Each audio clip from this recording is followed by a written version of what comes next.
ہجری میں یہ حضور صلی اللہ علیہ وسلم کا ہجرت کے بعد پہلا حج تھا۔ اس سے پہلے تو حضور صلی اللہ علیہ وسلم مکی مکرمہ میں جب تک تھے ہر سال حج ادا فرماتے تھے، لیکن یہ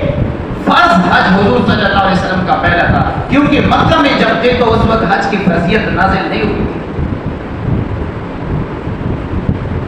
حج کی فرضیت نبی کریم صلی اللہ علیہ وسلم کے اوپر مدینہ منورہ میں نازل ہوئی، تو اس وجہ سے اس کو حج اسلام بھی کہتے ہیں، اس کو حجۃ الوداع بھی کہتے ہیں اور حجۃ البلاغ بھی کہتے ہیں۔